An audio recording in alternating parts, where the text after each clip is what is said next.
May I call the meeting to order, and may we start with the Pledge of Allegiance, please. I pledge allegiance to the flag of the United States of America and to the republic for which it stands, one nation, under God, indivisible, with liberty and justice for all. Thank you.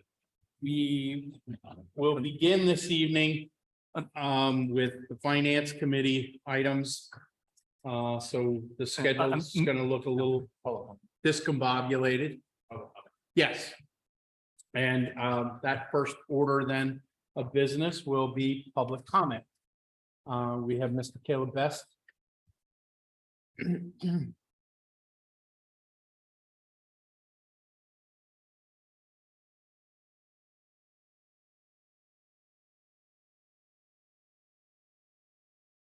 evening. Tonight, I would like to address the board about the rates published for substitute teachers and staff under agenda item 6C. To me, these rates seem abysmally low, and I understand that budget constraints make it difficult to offer extremely competitive pay. However, I'm concerned that with the rates as low as they are, these positions will go unfilled. One only has to go to a grocery store, gas station, or restaurant to see the wages that we are competing against. However, applicants don't even need to look at a different field when looking for better wages. This afternoon, I looked at other school districts' job openings, and some of them had their pay significantly higher than Hempfield's. Penn Manor's postings for substitute staff listed wages 18 to 31% higher, Donegal 9 to 19% higher, and Manheim Central 16 to 38% higher. We should remember that while we are hiring people that we are trusting to work with our children, we should want the best for our kids, which means honoring the time and dedication that our employees bring, even if it's on a substitute basis. And if we pay too little and the positions go unfilled, it means the kids are getting less time and attention from everyone else, be that classroom teachers, administrators, office staff, etc. Things fall through the cracks when needed roles are not filled, and everything suffers as a result. Thank you for your time. Thank you. All right. This evening, we have a few contractual issues to review. And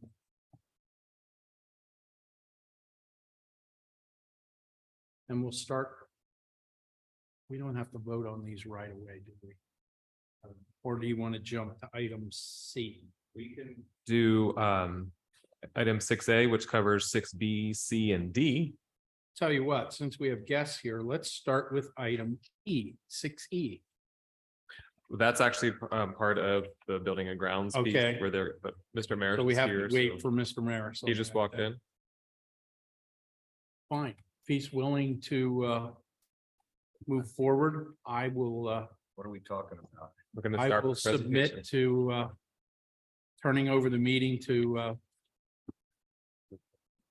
Charles, and we talk about train and Okay, have the train presentation first. that'll be fine. Go ahead, guys.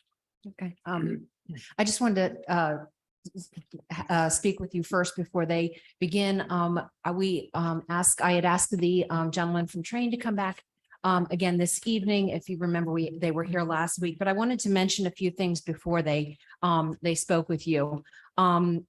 If you recall, back in the fall, Mr. Brooks and I had talked with you all about a contract that we wanted to do for you to, or for Train to take a look at the boilers and chillers, HVAC, at our Landisville Primary Center and our Landisville Middle School.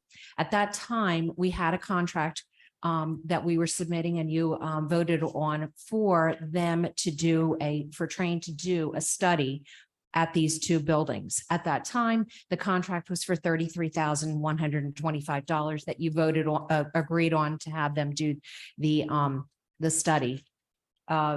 What we had explained to you at that time was that amount of money would, if we decided to, after the study, that we were going to move forward with the contract with Train, that amount of money would be then placed toward the contract. If not, if we decided not to move forward with it, that amount of money would then be owed by the district to Train for the study. So we moved forward after that. We did earmark money from the bond for this project, to be used for this project. And I also wanted to talk to you for just a minute. Last meeting, we talked a lot about the increase of size of both of the boilers and chillers by 30%. And there was a big question about that. I did refresh my memory with Mr. Brooks since that meeting, and some of the things that him and I had talked about prior to speaking with Train was in the event that we had to do any sort of or we had to do any sort of renovations at these two buildings. We would do this at some point down the years, but this would be something that could be taken care of prior. We thought about increasing the size. We came up with 30% just based on the fact that if we were to do renovations at either of these buildings, we would need to also increase the amount of outside air brought into the buildings, which is going to, with our current systems, is a problem if we were to increase the amount of air brought in. They are already running at max capacity, and at times when it's too cold or too warm, they're running beyond max capacity. So we needed to increase to code, we would need to increase the amount of air brought in from outside. So that was one reason for increasing the size. Another reason would be in the event that we would have to add any additional space onto either of the buildings, mainly Landisville Primary Center, that we would have enough capacity to handle that addition. If we had to build an addition that was so large that the 30% wouldn't handle that capacity, what we can do and what we thought about is we could at that point separate the gymnasium, have the gymnasium on its own separate unit, add a separate unit for just the gymnasium, and then therefore with that added capacity and whatever renovation we did, it would be able to handle the increased size of that building. So that was another item. Train is also going to touch on why we would increase the size of the building as well, or what amount that has to do in relation to the contract. So these are just some things that we talked about. Mr. Brooks and I spoke also with Moore Engineering, Ken Kaufman from Moore Engineering, and 30% was the amount that we thought was conservative, but yet also much needed. So what we're looking at right now is, excuse me, what we're looking at right now with the current system, because it's already running at its max capacity and then some, and the units are 30 years old, we can no longer get replacement parts for these items. If one of these units were to die in one of these buildings and it couldn't function any longer, we would be looking at an extremely long time span for months and years to months. I think it was 40 to 60 months. 40 to 60 weeks. Weeks. I'm sorry, 40 to 60 weeks lead time for us to get these replaced, which they're going to touch on as well. But you had a lot of questions after the meeting last month. And so I asked them to come back and to answer some of your questions. And certainly if you have any more questions, but I wanted to give you that intro to let you know what Mr. Brooks and I were thinking of prior to all of this beginning. So. Yeah, I just want to add to what Mr. James said, and they're going to probably touch on this. The 30% additional capacity doesn't cost 30% more. I think it was 5 or 10%. So that's correct. They will touch on that. They are going to touch on that. So yes. when you're doing a equipment project to increase the capacity, once you're already got the labor and the fixed costs, it's usually only a little bit more. So we'll let that, you guys go ahead. Thank you. So we just have a few slides. Basically, we structured it based on your questions from last time. So instead of repeating the slides, just start with these. So some of the key questions from the last meeting.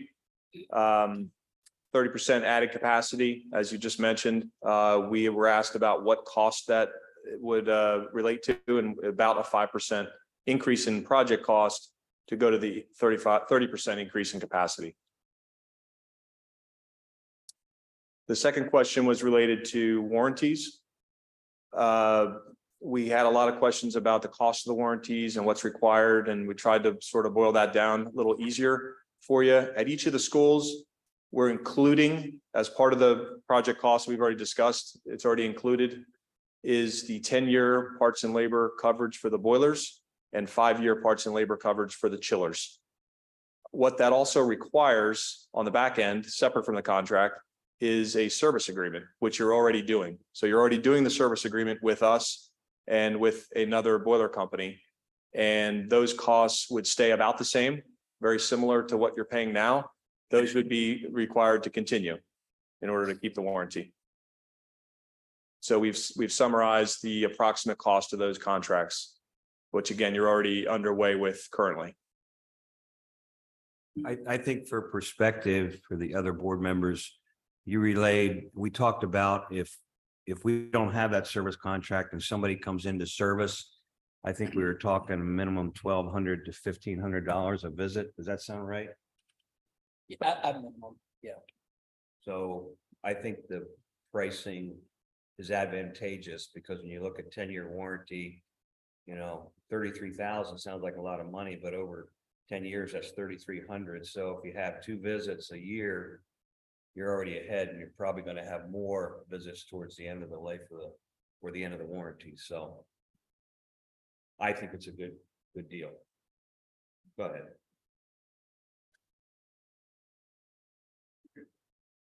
The next question that was brought up at the last meeting was the kind of a what if scenario. If equipment went down, can we get rental equipment, and what does that cost? The rental cost for LPC at both schools, we figured after some calculations would be for the chillers would be $50,000 to $75,000 for the first month, and $15,000 to $20,000 or $20,000 to $50,000 at LMS cost for each following month. The reason for the initial cost is that you're not set up for rental chillers at the schools. You'll need the electrical taps set up and the mechanical taps so that you're able to plug in chillers. It's not that something as simple as just running it in and hooking it up. It has to be set up. So there's some initial installation required. So that would be to answer the question about the rental cost. Just want to reiterate, this is not a long-term solution. This is a very temporary solution. And due to the volatility of the market, it's not guaranteed that you will get a chiller, going rental, especially during the summer months. So there's a chance that your units do go down and you still can't get the unit in time just based off of the volatility of the market. Plus, how long would it take till you get a rental unit in and get it working? There would be disruption if it's during school of how many, probably 5 to 10 days. In that range, probably about a week to get set up and the installation and everything. If the chiller's in stock, if we're able to get a rental chiller, most of the year you can, but in the hot season, in the time where there's sometimes critical times, they do run out of chillers. So that was really the summary of the questions. The rest of the slides are just repetitive slides, except maybe this slide. We did revise the oil and gas savings based on the change. We had a difference of the cost of the oil was updated. So we updated that cost. So those are estimated savings. We estimated the cost of the oil at being $3 a gallon for 75,000 or 7,500 gallons that we need to accept each year. So we based it on $3 a gallon. That's very low. That's very conservative. Yes, sir. So we talked somewhat extensively about your so-called discount program, Yes. which really isn't a discount because all we're doing is giving you $4 million for you to sit on for a year at 4% interest, and you're calling it a discount. We asked you to go back and sharpen your pencils. What was the result of that pencil sharpening? In other words, how much less is the district paying now than we would have paid if we had accepted the contract 4 weeks ago? Well, I wouldn't say the price has not changed in 4 weeks. The discount is either way, we have to get started. If you would sign today, we have to get deployed. So we have to order equipment, materials. So there's costs no matter what on day one. So there's already costs incurred. The anticipated program is just a way of, that.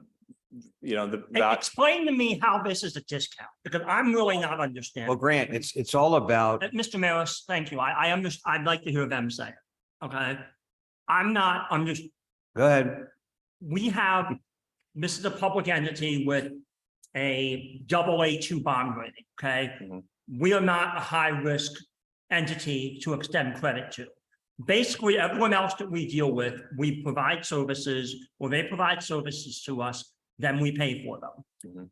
You're asking us to prepay for a very expensive product a year in advance, and then pretending to give us a discount while you hold on to our money for a year. And it's not making sense to me. Well, really, it's the cost of the project that we lay out is really the cost of the project, separate from the discount. So that's the cost, and it's based on our Omnia contract. So we've already been required to use those costs based on our Omnia contract. So that's the costs that are on the slides. That's all going to be based on a typical schedule of values of activities. We have an upfront amount that's going to be due no matter what, because we're ordering equipment. So there's going to be so much, and then it's going to be scaled down based on as we complete the work. So it's unlike any other project you're familiar with. The program, the anticipated we call it discount program, and maybe a discount's not the best word, but we use that program as just saying, hey, if you have the money, if you want to just go ahead and use, some people do 50%, some 75, some 100% of upfront payment. That just changes that schedule of values, adjusts the whole schedule over. And we give you, we pass on that credit of that value and that savings. It's nothing that's required. It's not, many districts accept it, but certainly don't have to. The cost of the project is already spelled out in the other slides. It's all about the time value of money, Grant. If they buy the equipment, then they're putting up that money, and there's a time value interest associated with money. If we buy the equipment, if we buy it up front, then we save that interest. So pay me now or pay me later. We can't expect them to put up the money, and they're putting up cash, which would have interest gain if they didn't put up that cash. So it's all a matter of time value money. That's a great point, Mr. Maris. So I take it you prepay your suppliers for everything? No. Oh, so it's not a time value of money situation. We're giving them an interest-free loan. They're holding our money. They're not paying their suppliers until it's delivered, and they're turning around and calling it a discount. So, Mr. Maris, I appreciate you saying it's about the time value of money, but they just said that's not what it's about. I don't think that's right. It is. I'm sorry, could you use the microphone, please? I'll introduce John Lenz, our project manager for the project. Okay. It absolutely is about the time value of money. All we're doing is using a financial process that's called factoring. And you're right, we have your money for a certain period of time.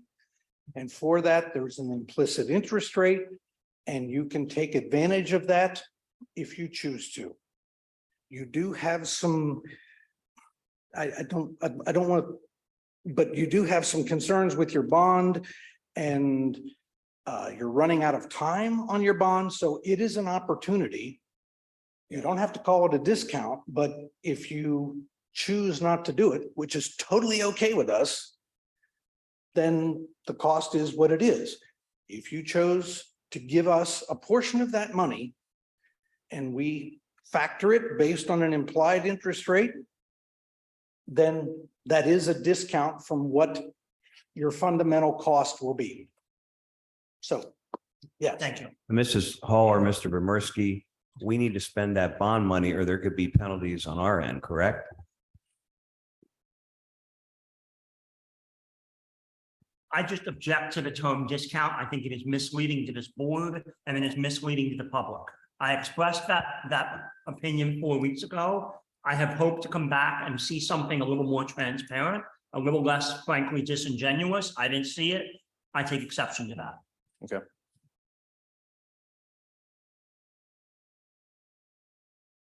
Keep going, guys. Any more questions on this, the savings?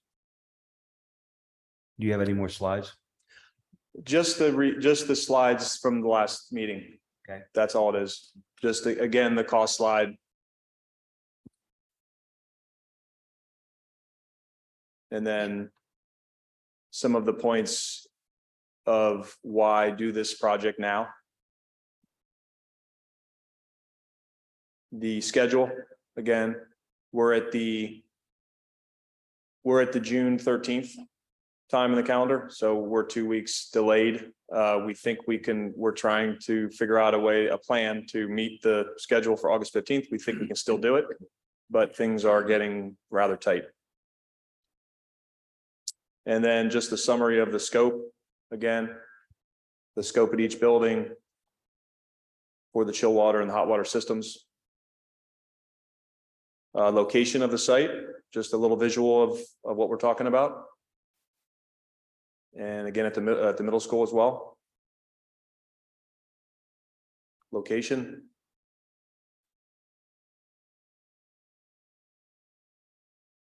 And I think that's it.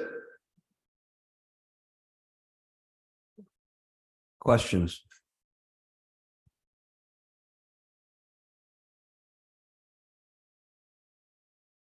So as far as the timeline, what Mr. Keener was talking about, you're not holding the money till the end. You're buying stuff all along. Yes, You're not waiting to the end and holding our money. You're buying stuff all along. yes. I'm sorry, you just said that you're not prepaying your vendors for. Well, we are the vendor. The primary vendor is us. So we're deploying, we're getting things ready. Right away. Buying stuff. They're buying The stuff. boilers, the chillers, all of those materials. So. Oh, please. Sorry. So the other thing that goes with that is there is a mobilization fee, which you will be responsible for whether you take advantage of the prepayment or not. And that goes to our contractors. So our contractors have already come back to us and want us to make sure we issue contracts, should this project go through, very expediently, because they want to go out and buy the materials and they will in fact be storing them. So they protect against price increases because they've given us a fixed firm contract. So there is the entire project isn't prepaid, but there is money flowing back and forth here. I'm sorry, I don't see this mobilization fee on here. Which page is that on? It's part of the cost. It's part of the cost. So it's, it will be part of a And payment I'm sorry, schedule. what benefits do we get for this mobilization fee? Well, what exactly what value to the district does that provide? Mobilization fee is part of any engineering big project. They mobilize equipment, they bring things in. That's standard capital project, Grant. A big project, there's a mobilization fee. They bring all the equipment in, that costs money. They rent equipment, that costs money. Standard. The other thing that's important to understand here, Mr. Keener, is these contracts are very specific and unique. It's not like you can go buy a boiler off the shelf. These are custom products. They have many contractors that are working with them. And as they stated, they are buying materials. They're engaging these subcontractors who have an opportunity cost when they reserve that time slot to work with Trane as well. So there are costs to that. And that's part of what you're seeing as this. I understand your consternation, but the mobilization cost, as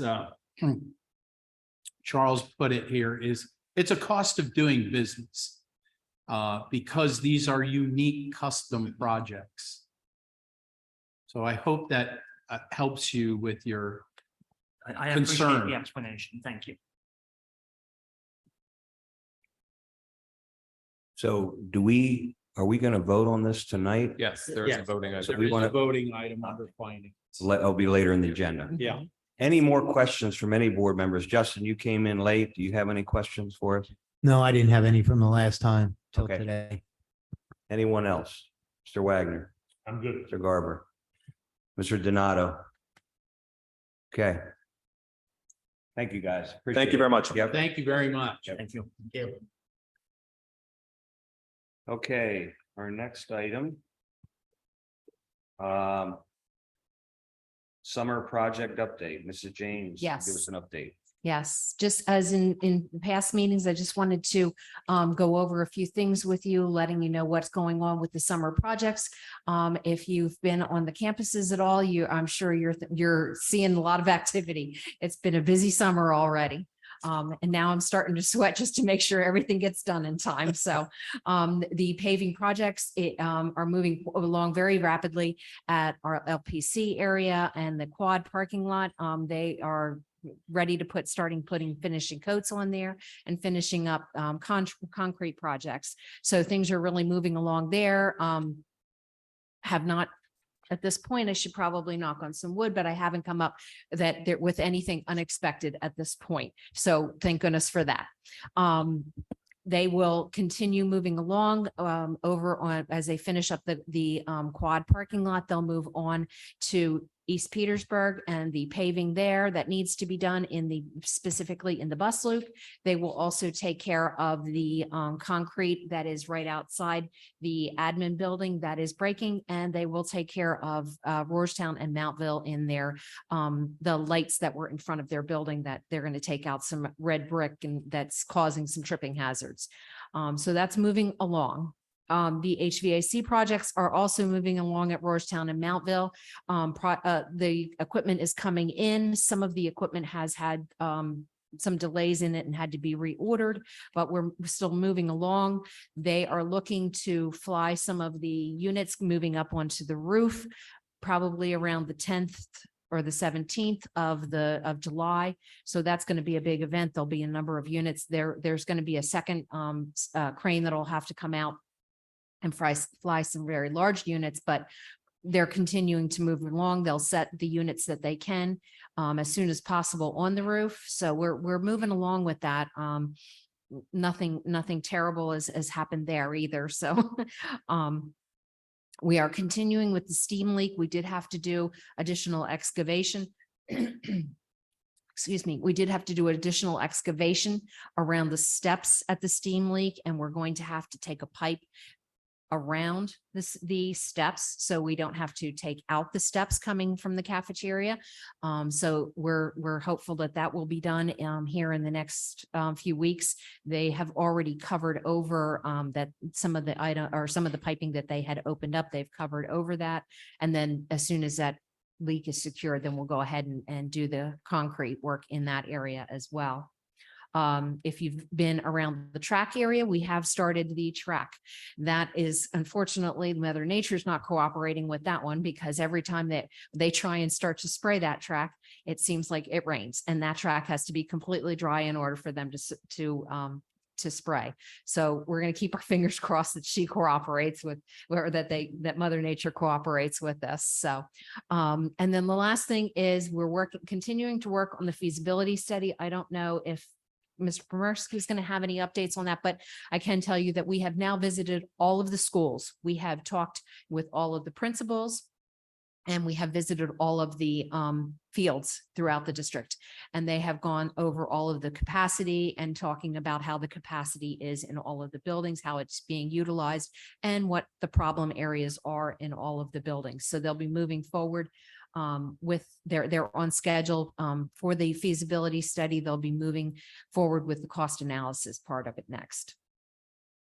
So what will be the next step then? Now they visited the building, they'll come back with a report? No, they're going to actually they will do a cost analysis for each of the buildings and come up with that. They will also. When you say cost analysis, what do you mean? So the problem areas, the things that have seen in each of the buildings that need attention, they'll Okay. develop a cost analysis on how much those items. Okay, so that how they- much is going to cost to fix what needs fixed? Okay. Exactly. And then they're breaking it down per building for each after the discussions they've had with the principal. So they'll break it down and let you know what the cost to fix each of the items that they found to be a problem. And Mrs. James, question. In conjunction with that, is there a prioritization related to those costs? Yes. they So sh- that, for instance, maybe one of those things could be postponed for 2 years. Another one might have to be done within the next 6 months. While I haven't seen, obviously seen any reporting or anything, that is typically how they would That's the handle that. intent. That is the intent. They will let us know, one, what buildings need, what building or buildings Right. need the most attention. And then they will also tell us within a building if there are items that need the attention now. So they're going to give us a schedule for each building, how we should handle the problems and the timeline or the schedule that those any issues might Great. need to be attended to. That gives us an idea of what our forecast looks like moving forward with all Yes. of our building expenditures and allows us to strategically plan And that is as we definitely move forward. right. That is Thank you. definitely one of the things that we've asked them to do because we want them to give us a projection and a schedule for repairs and so forth. Good. Thank I you so assume much. this will be intertwined with looking at the high school and it'll be it's going to be a big picture strategic plan that the board's going to be involved in because I don't think we're going to be able to do everything right away. Correct. It'd be a massive report and coming to all of you, publicly as well. The other piece from the cost standpoint, and Mrs. James, Ms. Hall, correct me if I'm wrong here, but Breslin Architects, who we've contracted with, will be taking all of the work and the calculations of the cost. We'll be then sending all of that information to Fidavia, who we hired to be our eyes and ears on this from the entire feasibility study, and they will check the cost, work, estimates, whole 9 yards. So there will be more sets of eyes on that. So not only Breslin submitting it, but then Fidavia acting on our behalf to really oversee and really question it, and then bring it to all of you. So I know that this is probably getting a little further down the road, but I'm assuming there'll be some life cycle costing. In other words, there may be some things that can last a little longer, or we can fix them now. The life cycle costing where they look at, does it make sense to fix them now, fix them later? And that'll help us prioritize return on investment, that kind of stuff. Okay, that's probably this fall, though. That's probably, Correct. right now, they're just giving us the meat and potatoes. That's good. Yeah, I'm just giving you the updates as they're moving through the process. That's great. So thank you, Mrs. James. So as far as the summer projects, everything's on schedule. As long as it stops raining, we'll get the track done and everything else. There's nothing that looks like it won't get done that was planned to get done. I have all the confidence in the Okay. world. Okay, we'll get an update in July, I guess. So, all right, next, any questions? And I apologize, Mr. Bard, you were on Zoom. And I didn't ask if you had any questions on the train presentation. No problem. Can you hear me? Yep, I heard you. Yeah, Okay. I listened and I had no questions. Thank you. Okay, so our next item is approval of a change order for building intercom system. Is that, Mike, are you gonna talk briefly about that? Yeah, just this was the original project I think you approved back in October, maybe. And just because of the timing with school and parts and delivery and labor and everything, they're finally getting around to installing. During the course of replacing Centerville's intercom, we found 8 outside broken paging horns that we weren't aware of before the project started. So just to get everything up and running and make sure all the outside areas are covered for emergency announcements. That's the change order to replace them. That's the parts, the labor, the testing, the cabling, everything included. So that's a change order for $3,796. Yes. Do I have a motion? Do anybody have any questions on that? Just a quick one. How'd they break? I couldn't say either. I have no idea how long ago they were broken either. No one informed us, so they could have been broken for years and I couldn't tell you. This equipment's probably what, 20, 30 years old? Close to it, yes. I don't believe all of the paging system was replaced in the renovation. So Okay, the horns are probably not that old, but close to it. They could have been hit by something. The water could have gotten into the conduit and shorted things out. It's tough to say. Justin, you got a question? I just want to understand what we're approving. Are we just approving the Sage Technology Solutions item for 3796? Only that item? I believe so. Okay. Is that correct, Mike? Yeah, you had previously approved the full replacement.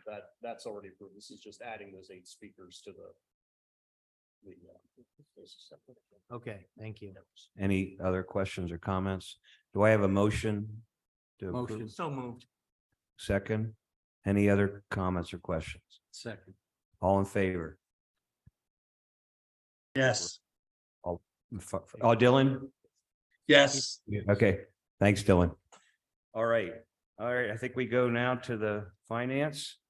Mr. Mauer, I'll pass you the Okay, gavel. then the next item that we'll be discussing then are the contracts items. We have contract items with Intelliquent Enterprises, New Story, tuitions. There are 3 different items there for New Story.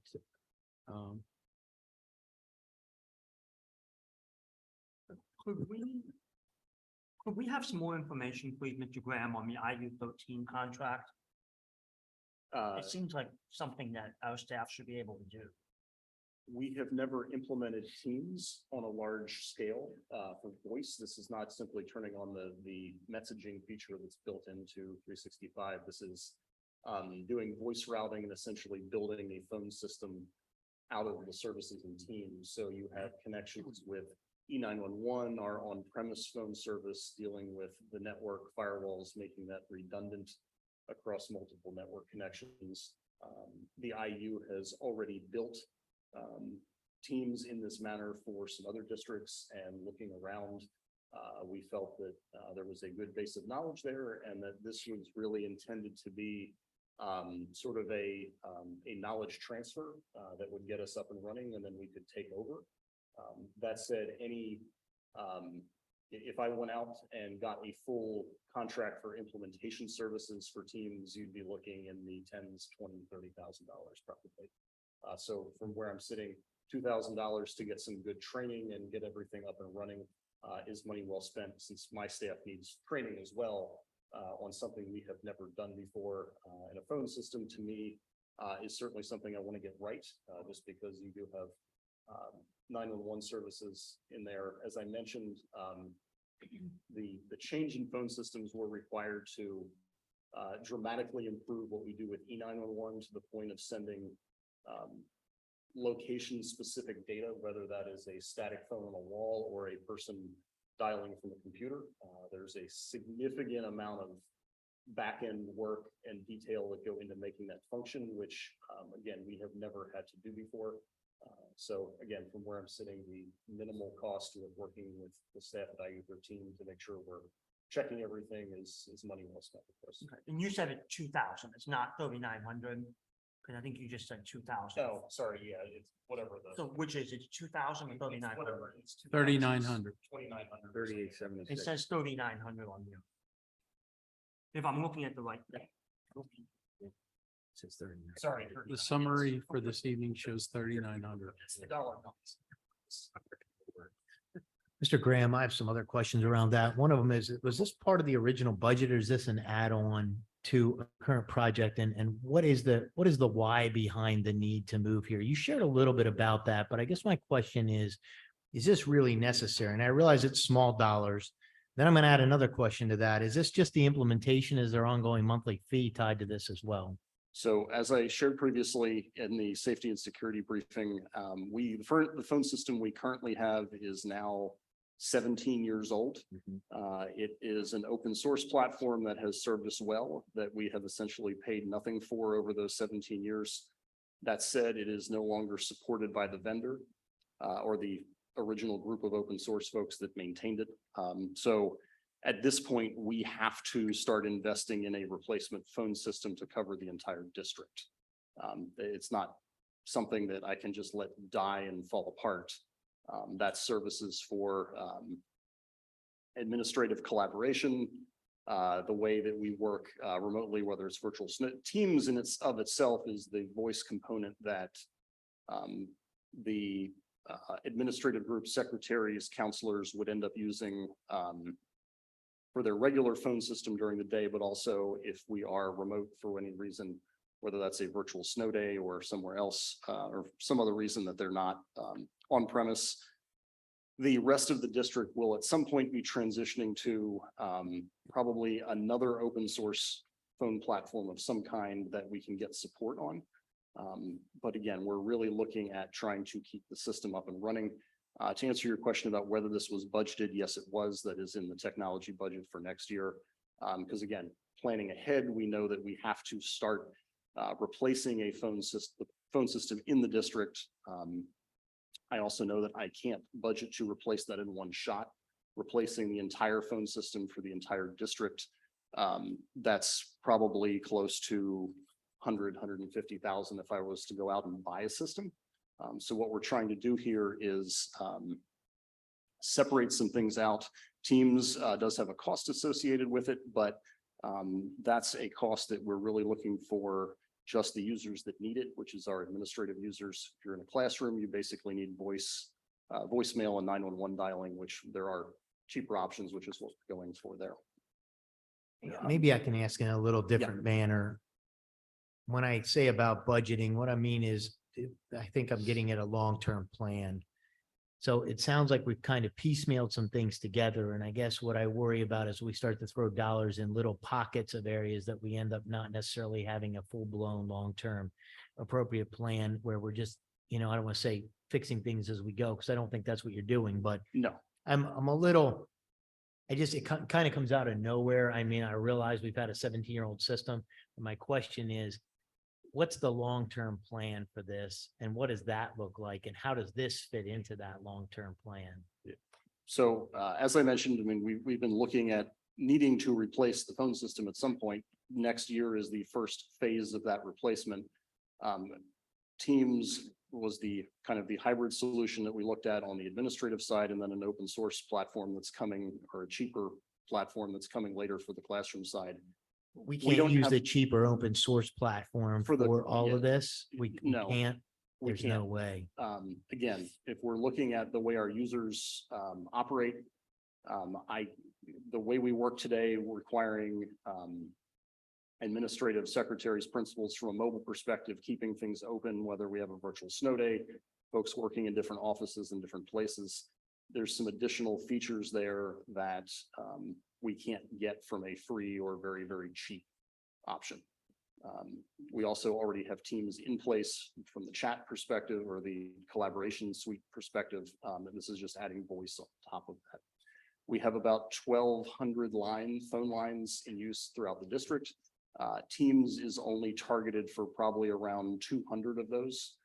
The other set of lines would all be a much cheaper, or the open source solution, which we haven't identified. So to your point about a long-term plan, we know that going forward, building out a phone system is a very complicated endeavor. Like I said, between emergency services, the lines, integrating with paging systems, lockdown systems, texting, everything like that. Our plan that we built out or look to implement, knowing that Teams is the hardest part, knowing that E911 is the hardest part, that is what we are tackling next year for the administrative building and the tech department, which consists of about 75 lines in there. We would wrap that up in this coming year. That's the 23-24 year. And then going into 2020, into 24-25, we would be rolling out the Teams phones, which includes both the virtual on the computer side as well as a desktop side. We'd be rolling that out for the rest of the Teams users, and then also looking at transitioning the classroom phones over to another system. That transition is a whole other project in and of itself, where we have a large volume of Polycom handsets, which are also now in the 15 to 16-year-old range, not dying, but we do need to start looking at a replacement for them. So again, we're looking at systems that I can transition that hardware over to a new call control system, and then also move them to another vendor when those Polycom handsets need to be replaced as well. So again, we're looking at the most cost-effective way to transition 1,200 phones across the district in a very sensitive system, probably the most cost-effective way possible, as opposed to going out and buying a full replacement across the entire district and attempting to implement that this summer, which really isn't a realistic goal to have a unified system replaced in one shot. So the contract amount for 3,900, that's with the IU-13. Are That there is- increased Microsoft cost? to So this? the cost on there is the implementation and training costs, just to help us get our legs underneath of what it takes to implement inside Teams for routing and things like that. The licensing cost for Teams, we have looked at a couple different options. We do, the way Microsoft licenses everything, they have a program called EES, which I cannot remember the acronym, what that stands for off the top of my head. But it is essentially a flat site license for all of Microsoft's products. We pay about $78,000 a year. That covers everything from email to servers to Office 365 to security features to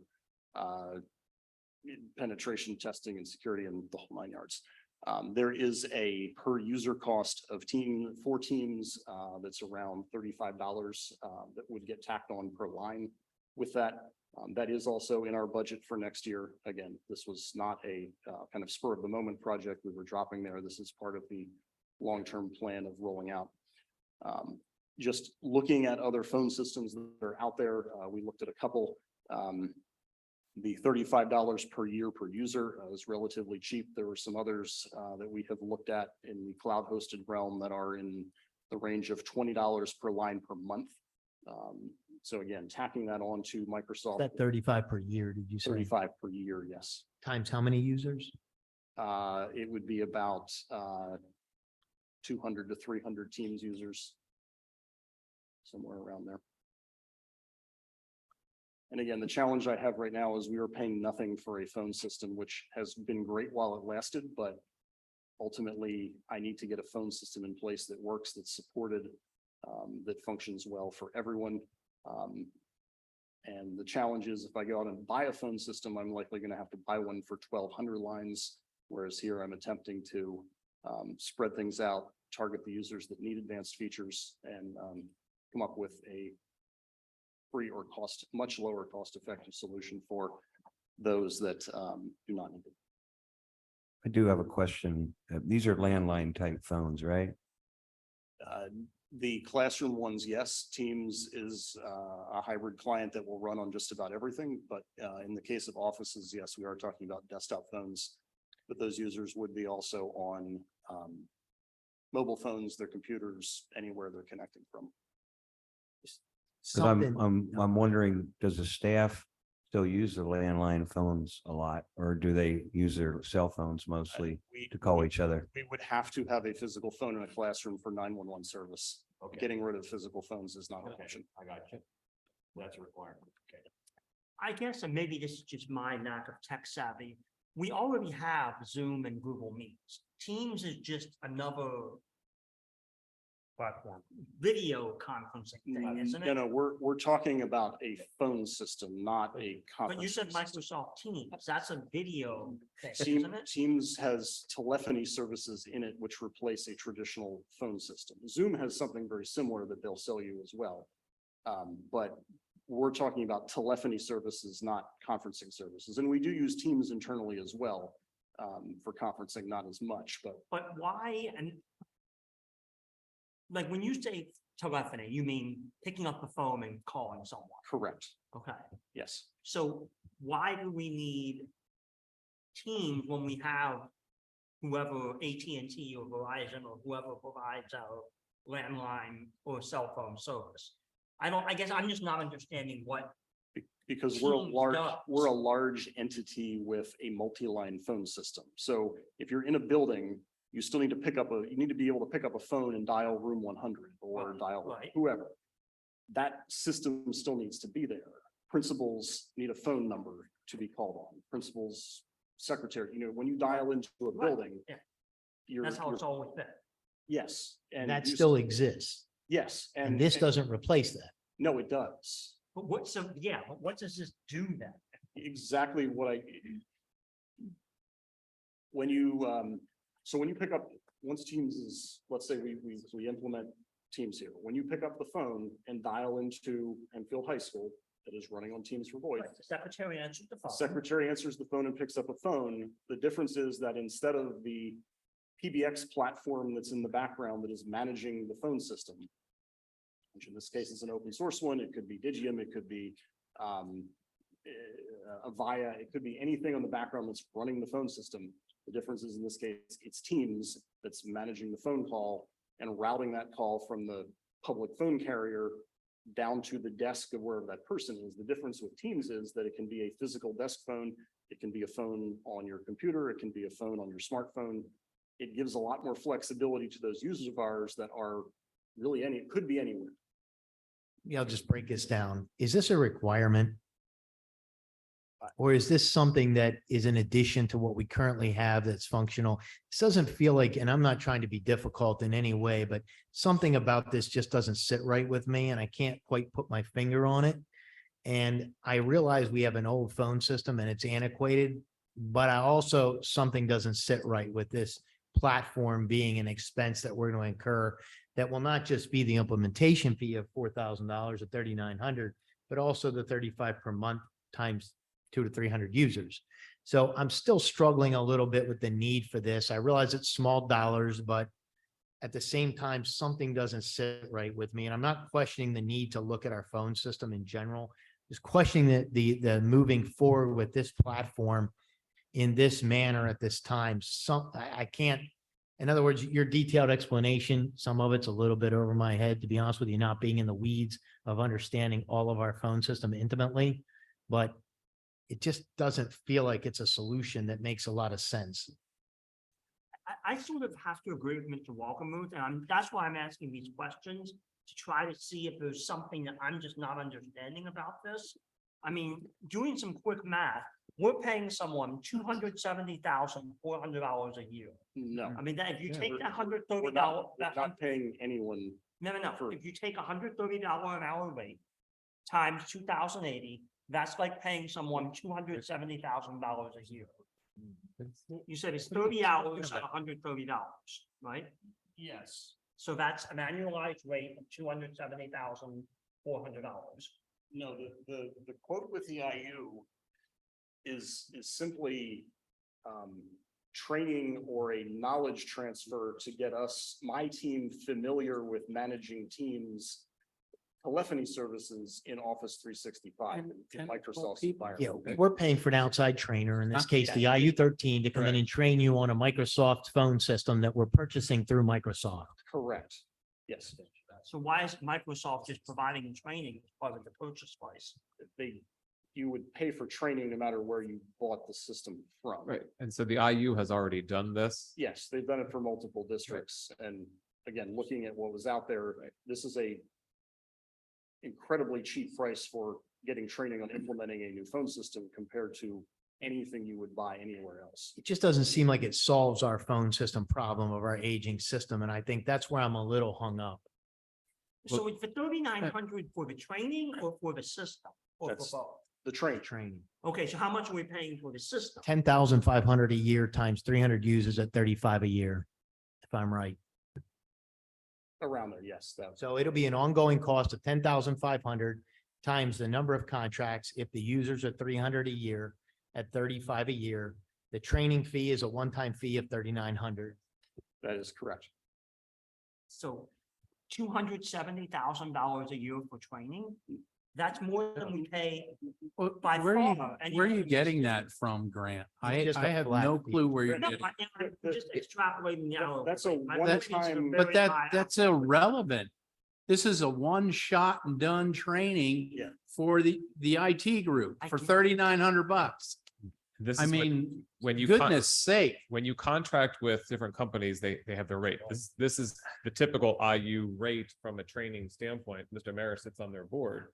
So using the IU here is in our best interest because they've already done this in other districts. Yes. And they've done it with the IU themselves. Right. So we're at the starting point without going full steam ahead to all of the phones in the district. Because not all the phones need various features.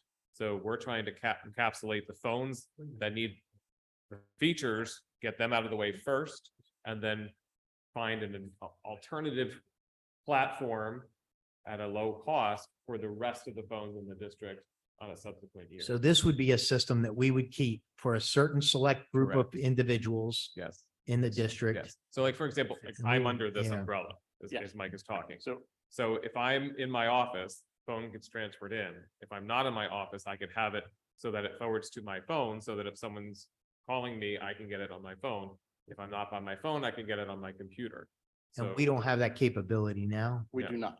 right now, I have to, you call in to me, it goes to Jacqueline, she transfers it to my phone, and the only way you can get me is if I'm at my desk. So we're getting an automatic transfer to simplify this Well, for certain Yeah. individuals through You- this The system. call will still go to her, but I have the ability to transfer it either to my land phone, to computer, wherever I'm at, or my cell phone. Or if we're closed for the day and we're working remotely, I have the ability to get calls right on, like, through my Yeah, well, computer. pardon my ignorance on this one, but Yep. let's hypothetically say we all have cell phones. Yes. And we can do the transfer on our cell phone to any phone that we want to. Am I missing something there? So for example, if I have 3 phones, I can have all my calls come from all 3 of those phones to one phone. So Yes, but we do not provide cell Okay. phones to individuals. So like this phone is my personal. Is that, I Okay. thought basically everyone had cell phones these days. The But district. you're does saying not they're all provide- personal cell Correct. phones. Yeah. Got it. Yeah, That's but helpful. you Still have cell Yeah. phones. Yes. Yeah, But they're all yeah, personal cell phones, Grant, That's But we- helpful. right? I mean, yes, if the district was issuing cell phones to every employee, that would be a totally different story. But that's not what we're doing here. If people have their own, yes, every teacher, I'm sure, has a personal cell phone in their pocketbook, Right. their desk, their purse, whatever. But we can't tell them that they have to go to their personal cell phone for Right. district business, We would have. to right? provide- That's the difference. Now, you have mine, so you obviously Yeah, call I me, mean- that's different. But from a community standpoint, if call comes in from the community, I'm able to then get it if I'm not at my desk and I can still take a call, I can still get it even though I'm not in this building. But right now, if I get a call from the community, it goes to voicemail And if I'm not at my And desk. kind of the inverse of that also plays into account too, where if you have principals, for example, who want to call parents, but they don't want to use their personal cell phone and give out that number, they have to be sitting at their desk to be able to make that call. Whereas, again, a solution like Teams, one of the reasons we wanted to implement it is it lets you call from your desk from anywhere and mask that private number so that the caller ID shows up as Hempfield School District, not, Bill Brossman's personal cell phone. Just a clarification question, it's kind of tied to this, we're shifting gears a little bit, but the additional 70 numbers under the other contract, which is small dollars. I guess my question is that tied into this? Yes, as I mentioned again in that safety and security presentation, any changes to our phone system triggers Ray Baum's Act and I forget the other one that mandate we implement enhanced 911 services, which do location tracing.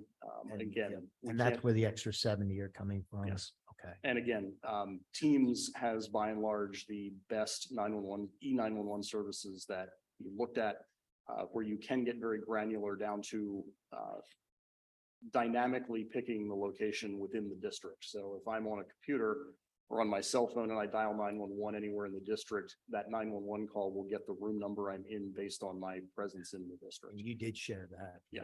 And And that that's what can we're be trying to get. to extremely with all of these valuable. Services, like In an emergency, that can be gigantic. Yeah. and to go back to your question of why we picked some of these, whether it's Microsoft Teams or IntelliQuint, we've been looking at voice services out there and hobbling along with the bare minimum we have. Really, we're doing a disservice to the emergency capabilities that are out there today, as well as the mobile work capabilities that are out there that a lot of our administrators really could take use of and really need at this point, being the mobile working group that we are. So Mike, this yeah. Teams, is that the same things, the Teams thing I use for meetings at work? Or Yes. something? Okay, When- but it has other capabilities. When you add the telephony license, there is a whole other section that gets activated that basically gives you a dial pad in the app that then lets you dial those numbers. But again, the complexity of the phone system we have to integrate that with all of our classroom phones in the district so that if you are using Teams, and you dial 24-100 to get to room 100 at the high school, that call connects and goes through without going through the public phone network. It has to come back into our existing PBX system in the district. Like this is probably one of the most complicated systems that we have in the district that is sort of still duct taped together, for lack of a better term. So Teams helps with this whole phone system. It basically. does, yeah. Okay. We're 'Cause I just trying look at to Teams as an app on my phone or my PC. It's much more than that. Yes, Thank you. correct. Not trying not to belabor this any longer, but does that mean that we have to have a change to our Microsoft contract and an extension to that? And what does that look like? So the way Microsoft licensing works, they do, well, previously they had done 7-year licensing agreements. This is the last year of the current agreement. During those approved agreements, you can add licenses with no additional. There's obviously a cost incurred to adding the license, but no additional approvals or requirements. You just request the additional licenses and that goes through. There will be a contract approval, I believe, next year in 2025, summer of 2024, to renew that Microsoft licensing for the next period for whatever term Microsoft sets. But this addition will not extend that 7-year contract. It does not. no. Okay, that's what was my That question. that Thank you. said, Microsoft only licenses their products one way. There's not really like a multitude of, there's only one option basically for licensing it. And to be fair, it is a ridiculously good deal if you go out and price all of the services that we get compared to what they would be if you bought them on the open market. Does the IU help us with that? Yes. Okay. The IU is the statewide reseller for Microsoft. To give you an idea, like I mentioned, we pay about $78,000 a year for Microsoft licensing, which covers every product that they sell. Again, without some of those separate, like the Teams boosts aside, that's servers, emails, email, SharePoint, Teams, conferencing, security, everything. We could not buy Office 365's email service for less than that if we purchased it separately. That That's email true. alone would be a higher cost than. And if a buying- separate business or individuals purchase that, it'd be probably 2-3 times that. Yes. Okay. And just as an aside, that license that we purchased through Microsoft also enables all of our staff, all of our students, all of you, to a at-home copy of Office 365 as well. So there are some benefits there that our staff and students and families receive as a result of that licensing as well. Yeah, that pricing is very good. That's not a question. Yeah.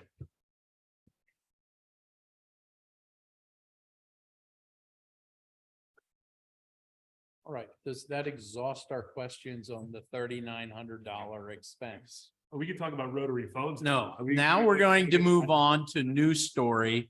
And Dr. Musser, if you could clarify any items for us. My summary is it basically looks like the 3 items that are here have a total cost of about $343,000. So as we're working through the current transition, these are some contracts that, as I shared with the board and board news, we've already executed these. The students already received the services. We're just closing out our process. These need to be board approved. And that third item, if you look at the summary, is a credit of $117,000. All right. Any other questions on that item? I might also point out that the Sage Technology summary item is what Mike had previously discussed, and that was previously covered. Next, the train item is summarized as part of the contracts. We will be voting on that as item E in tonight's vote. All right. Any other questions and or discussions on the contract items? Hearing none, we're moving forward to item C, the Hempfield School District subrates. Just as a reminder, Mr. Mauer, the subrates, in addition to those, we pay incentives to our subs. Yes. in terms of a monthly bonus, depending on how much they pick up and on what days they pick up. So they can earn up to 350. I'm sorry, Mrs. Hall, could you? There's a bonus program in place for the subs. So in addition to the hourly rate, if they pick up to 50% of the days in a month, they get either 150 for most months or 200 for December and May, where we have high absences. And if they pick up for Mondays, Fridays, or combination thereof, it's 100 a month or 150 in December and May. So we have incentives in there to drive some additional, to drive our fill rate. Our fill rate's been very consistent for the past, let's say we look back to 3 years, and we're pretty good. And we, correct me if I'm wrong, but we also utilize our own pool of candidates rather than going out to the broad substitute market. Correct. So we have familiarity with the folks that we're utilizing and have a sense of continuity with that. Correct. And as Mrs. Hall shared, we will have to look at this next year after the bonus piece through ESSER. Right. The bonus piece we are currently doing, just for clarification for everyone on the board, we're doing as part of our ESSER's funds that we have. So that will expire next year. So relative to the discussion point that was made by a member of the public this evening, we do have a program that augments the stated rates here, okay, because we're paying bonuses now through the ESSER programs, but that will expire next year. And then at that point, we will need to look at our rates. And Mrs. Hall, correct me if I'm wrong, you said our retention and fill rate was very good. So it seems like the bonuses that we have been effective for retention and our fill rate. Correct. It appears to be driving behavior to pick up additional days and additional Monday and Friday, which are high. absence days. Yeah, and that's exactly what we need. So. So that most of the schools, if I'm not correct, that use STS, and that's an outside firm that also has overhead. And that's one of the reasons schools pay a lot more. They don't have to mess with that. We're taking that internally, but the other point I'll make is having done that for about a half a year, the schools like Hempfield get taken up really quickly. So Hempfield is a desirable place to sub at. So, and plus having our own pool, as Mr. Mallard said, is an advantage because we get to select and make sure they're decent substitutes. Not that STS is bad, but I think we probably have a better pool on average. I can't attest to that, but I'm sure our senior administrators can in some way, shape, or form. Yeah, I mean, I would agree with that. Also, when you go with STS, they can see jobs in every district. Right. We're not advertising our openings along with everybody else. Right. They're only looking at. So we our- have dedicated substitutes Correct. for just our school. Right. Not coming from all over the place. Correct. Which is a good thing, I think. As long as we keep doing it. Any questions, comments, and or discussions? Mr. Keener? Yes, thank you, Mr. Mallard. How does our $130 faculty substitute rate compare to other districts in the county? And what was our fill rate relative to the fill rate of other districts, to the extent that you have that data? I don't have anyone else's fill rates. People generally don't share that. In terms of the rate, there are some that are definitely higher. We discuss this pretty routinely in our business managers meeting. And we've come to the conclusion, everyone's driving each other's prices up and not getting any different fill rate. People want to work in the community they live in. They don't want to drive. Or what? People would like to work in the community they live in. If you're subbing, you're not going to drive 30 minutes to another district. I mean, it's hard to say it's not apples to apples because we do have incentives and nobody else does. So it's, you have to take that into consideration, and we're paying quite a bit out on the incentives for subs. And again, that only takes us through this year.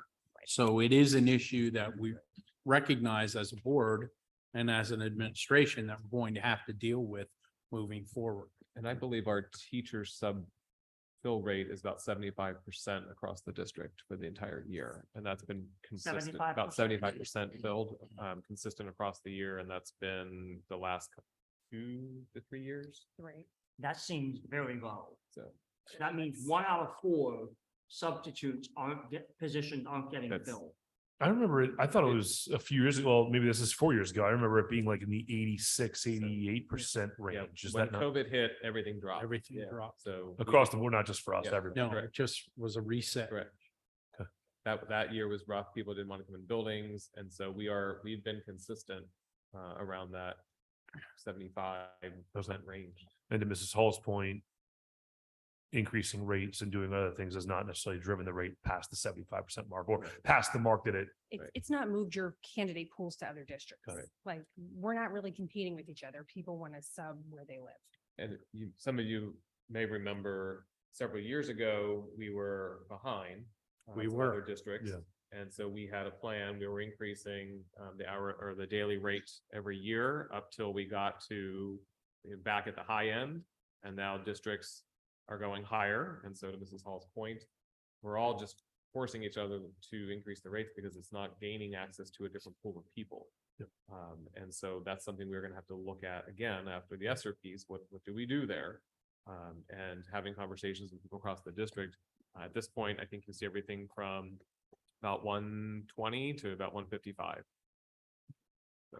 I the also want teacher to side. comment to Mr. Maris's point, the culture of our buildings, how we're handling some of our social emotional education, and the way our students are behaving and the way the classrooms are functioning and people feeling welcomed in our buildings and having, good, clean buildings as Mrs. James is working. That's all part of that puzzle too. And then seriously does factor into where people want to sub. So those are all pieces to this puzzle. I appreciate the context. I'll throw this out and I already have the answer to this following question looming in my mind, but for clarification purposes, and I think we've been dancing around it a little bit, but straight up, if I'm someone who's in the market, I'm looking for a part-time job, or if I'm looking for some extra money, why wouldn't I go to Burger King and work for $16 an hour? Why wouldn't I go somewhere else that I know maybe I could make a little bit more money? Again, I have that answer in my mind, but for clarification purposes, I'd like to hear from you all on what that draw is for me.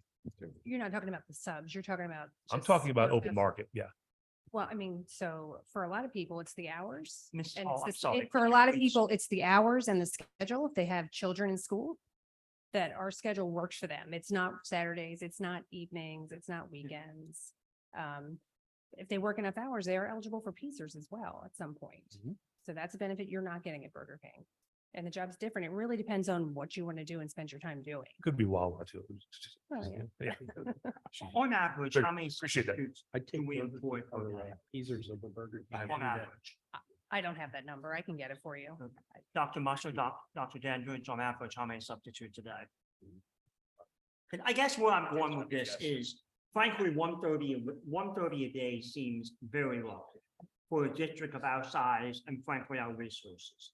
And if there were other districts in the county who are paying more than that, 155, and we're only filling 75% of these spots, which means presumably that administrators and other senior staff are having to do this while our students are not getting the education they deserve. I wonder if it's time for Hempfield to sort of make a move here. Maybe I'll throw this out as just because it's fun to argue with Grant sometimes. I don't disagree. However, I also want to be careful with carts before horses. So you show me the behavior change, Well, that's. right? You know what I'm saying? So like if for 3 years that doesn't change behavior, that doesn't increase my fill rate, I'm not going to go start like making it rain with cash to get the exact same result. I think that's the definition of insanity. I think. Yeah, because in 3 years, we've gone from bad to pretty bad, okay? We still haven't gotten to the point where we're offering. We have not. We've gone from consistent with every other district that uses a third party, in some cases better than that third party, to falling in line with everyone else in the market, to staying consistent with everyone else in the market and ourselves. I'm sorry, Mr. Keener, what did you say there? Well, he just said that we're in line with everyone else in the market, but it sounds like there are districts paying. I believe there's, $5 a but I day. believe that's one district and I believe the others are at the 140 mark. And maybe there's maybe 3 of them. We put can, up but I'm sorry, what? A chart that we can put up. that No, I shows- don't have a chart of everybody's current sub rates. I we can think put you're the missing the together point information. here, Mr. Keener. Yeah. If I may, I think you're missing the point in that Dylan has. we his have a hand. program, pardon me? Mr. Barr is, just letting you know, Mr. Barr is. Mr. Bard, we'll take your hand up first. No, I can wait till you're finished, Mr. Mauer. Okay, thank you. I think the point is that we have a program that is working.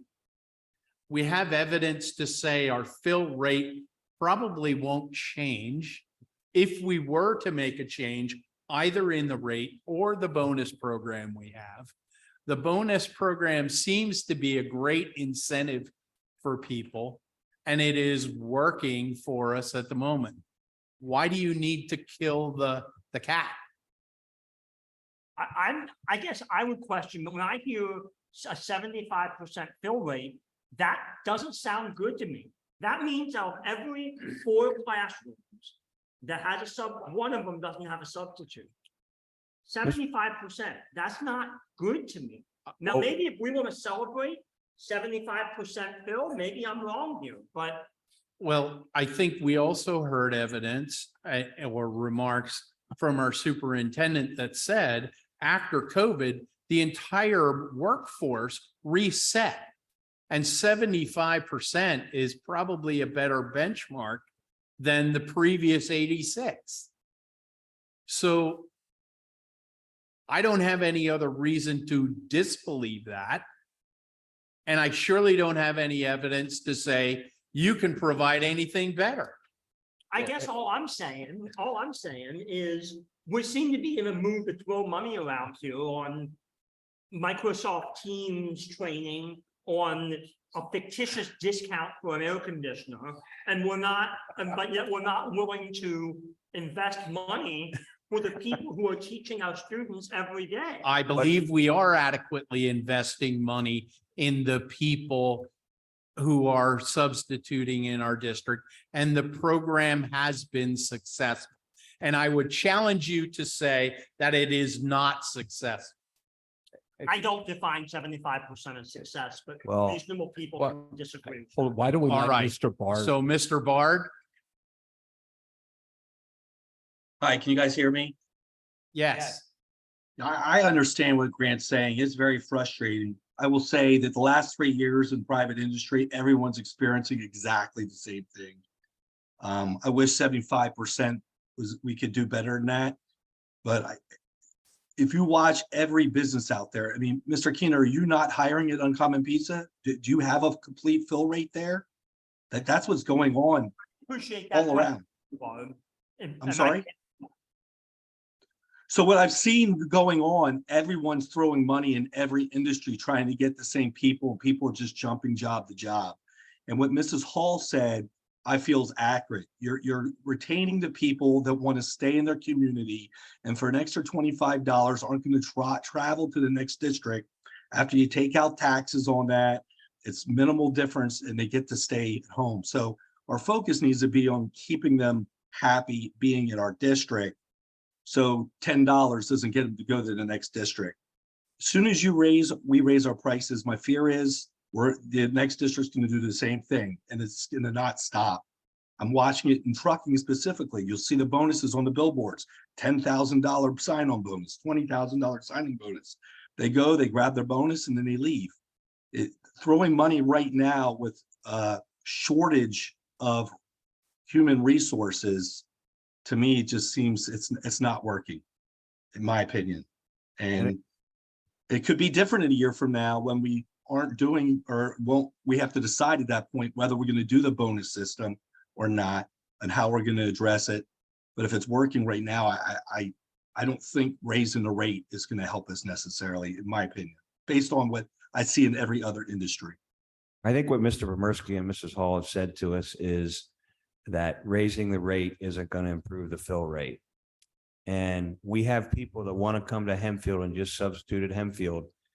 In STS, people don't want to go to the Lancaster schools and some of the districts where there's a lot more troubled kids and stuff. They want to come to districts like Manheim Central and Hempfield and Lampeter, Strasburg. So we're a desirable school to go to. And I believe they've given rates what they feel appropriate. And I think it makes sense. We've raised the rate, but going up to 150, I don't think is going to make a difference. I really don't. a couple of the factors that go into play. There are districts in the county, most of them use a third party. We're one of the few that hire our own subs. And so Mrs. Hall has already looked at this to try and cost out. Is it more cost effective for us to use a third party to get more capital in terms of staff, if you will? The problem with that is you have the markup, and that markup is at least 35% Yep. on top of what you're paying the daily rate. Teachers pay, yeah. So you have that as an element. The other part is when every district works substitute roles differently. So from a teaching standpoint, if you're here at Hempfield and you're subbing in the same for the same person for more than 5 consecutive days, we bump your pay starting on that 6th day, and we go retro back if it's consistent. But if we have some take, say 6 days, it's 190 190. moving forward. The day-to-day piece being 130, trying to show a separation because they're taking a little more responsibility there. But we also do have the incentive piece. As I have 1, 2, 3, 4 other school districts. One's at 120, one's at 125, 2 are at 140. One district at day 16 goes to 215, one at day 21, one at day 30. So we jump ours early. So again, it's not really an apples to apples comparison. The only thing you really can look at would be fill rate. And if districts aren't able or willing at times to share that fill rate, it's really hard to know. And the other part on the fill rate is we have, if there is an absence and we can't fill it, our staff are calling their known subs in the community to say, hey, are you able to work today? So at the end of the day, while you may do a fill, kind of a check in the morning, what's your unfilled rate? By later in the day, that could drastically change. So depending on how you track that or how that's reported, you're not necessarily looking at apples to apples. So what we've done is, we've been tracking and trying to see what does this look like. Well, when we slowly started increasing our rates because we were lower, we did not see an increase in the fill rate, but we wanted to make sure we were maintaining at least in comparison where other districts are. And so what's happening is, yes, some are going up higher because they're trying to attract the same people because they all use STS. So they're trying to draw them away from some other districts.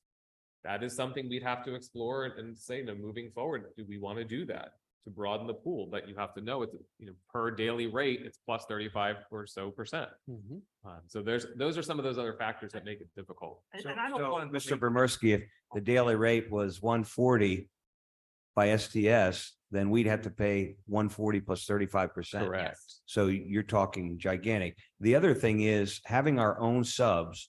I think our kids are getting, our students are getting better sub experiences and more useful versus when substitute teachers go to multiple schools and there's not that continuity and stuff. I think having our own subs and our own pool, I got to think our sub classes are much better than the average sub classes at other districts. Is that a correct statement? I would say yes. And I would also say we do treat them as we talk about them as our employees, Right. They're colleagues. Right. And so, they have Hempfield badges, they are Hempfield employees, they're able to access our training, we provide training to them. It's not like just someone else, you're just showing up for the day and, decide if you're going to stay there or not. Correct. Right. Now, I guess I want to be clear on something. I'm not recommending going with STS. I agree, Mr. Maris, that having our own stable of people is good and leads to many of the benefits that you're talking about. To the extent that we started incrementally raising these rates several years ago. I remember we had this exact same conversation. we did. Probably 3 or 4 years ago. And the argument then was, let's incrementally raise the rates and see what happens. The problem is everyone else started incrementally raising the rates too, and we never distinguished ourselves in the market, okay? We have, as a whole, the highest paid faculty in Lancaster County, okay? And we see that in the quality of the instruction that our students enjoy and the loyalty and the longevity of our faculty. As I look at this, $130 a day is not a lot of money. It works out to about $17 an hour, which for someone with a bachelor's degree is below an entry-level starting rate. And I'm sorry, we don't have data that shows what would happen if we made what I would call a significant move. Because we've never made that significant move. We've just made a series of very small incremental steps that were very much in line with what everyone else has done. Now, again, if this board, if the administration is happy with only 3 out of 4 of our students having a substitute teacher, that's a decision that everyone can make. Personally, I'd like to see us try and see what happens if we make a move to try to top the market and come back a year from now and see how that data has changed. And if it hasn't, well, then I'll say I'm wrong. Then you can't go back down and then you made a mistake. That's a big gamble. Let me ask a question. Has our pool of substitutes shrank in the last, other than COVID? Has it shrank a lot or not? I can only say since COVID, because that's when I joined the district, but it has. And we've maintained our fill rate with less people because we have the incentives and because they're employees of the district and they want to work here. Okay. That was going to be my question. The pool has to be shrinking simply Yeah. because when you think of student teachers, you're normally thinking of kids that come out of college, and the pool at Millersville, the local college of kids that are graduating, is shrinking. So we're competing for a shrinking pool to be, with it. And, most college kids, if they don't soon find a job, they're going to find a job. And if they don't, they're going to look for another profession. Can I just suggest that maybe we look at this after the incentive payments are done? I do think that is the right time to take a look at these rates. I do think there's opportunity, especially for some of the lower paid rates on here. And we know we need to look at it. We're planning for that. I think it's premature to worry about it right now, only because I think we've been status quo. And I do believe that we'll have our chance to look at this and make the appropriate adjustments. I just don't think now's the time to do anything with it until those bonuses are gone or those incentive payments are gone. I just have one final question. The administrators around the table, are you individually happy with the 75% fill rate? Do you feel that that is acceptable? Is that what our students deserve? I guess I'll just ask everyone to answer that question. And if the answer is yes, then, I'll shut up. I'm just curious. Yeah, I mean, we certainly would love 100%, but that's not the reality that we live in. Education has become a political lightning rod, and it is less attractive to take those positions. We have seen those numbers be steady. We are making it work with those numbers. We fill in with the professional staff. Would I always love more? I would love more, but we can make it work with where we're at right now. So you're happy with the 75% fill rate? I'm not going to say I'm happy, but I'm saying that we're making it work. Just curious. Just to give you perspective, I don't know what our fill rate is in healthcare, but I can tell you it's below 75%. So our people working harder and shorter all the time. 75% sounds amazing to me. And I don't think it necessarily has to do with the political climate, but it may in some ways have had to do with some of the decisions around vaccination for us. So I don't want to go down a rabbit trail, but I don't think that's necessarily the case here. There's just a lot less people to do the same jobs, and those service jobs are becoming harder and harder to fill. And that's in general. Obviously, I'd be happier with a higher fill rate. But one thing I do want to clarify is if a teacher is not, and the job doesn't fill, they're not thrown in the room with a VCR and a VHS tape. We're rotating in, we're being very creative with high quality teachers that are covering even other subs on their planning period. When they're not active, they're coming over and covering. So we've gotten fairly good at being very creative with making sure that the impact to the child's education, which is our primary concern, is minimized. Would it be easier on us, Mr. Keener, from a fill rate? Absolutely. Thank you. No. Thank you. Okay, are we ready then to move forward, and have we had enough discussion on this point? May I have a motion? Motion to approve the sub rates as presented. So, excuse me one second. Mr. Maurer, I'm sorry, what are we voting on? it would be 6B through 6D. Oh, okay, we'll do that all at Yep. once. Okay, Okay, So Mr. we're Mauer, gonna- I'd like to request that item C and item E be voted on separately.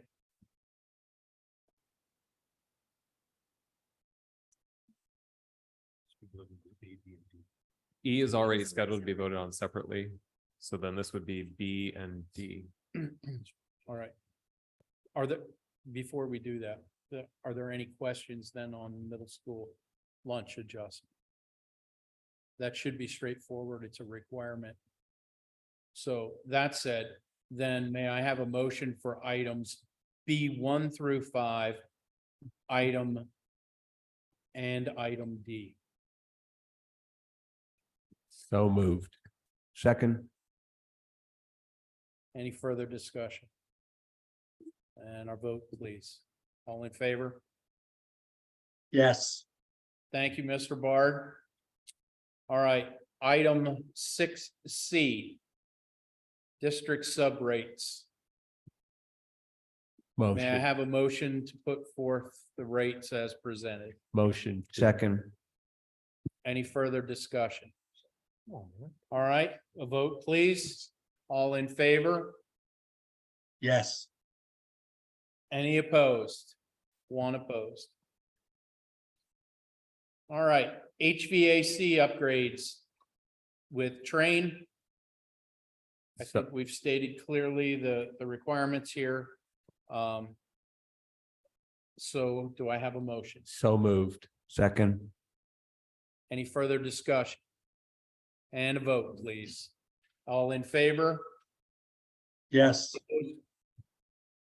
Mr. Keener opposed. Thank you, Mr. Bard. All right, I see that there are no new business items. I would point out that the balance of the Buildings and Grounds Finance Committee meetings are listed here on the agenda through the remainder of the year. May I have a motion for adjournment? So moved. To an executive session, Second. please. Mr. Wagner. Any questions? All right. Motion, hearing none, we are adjourned. You know, you guys have each other.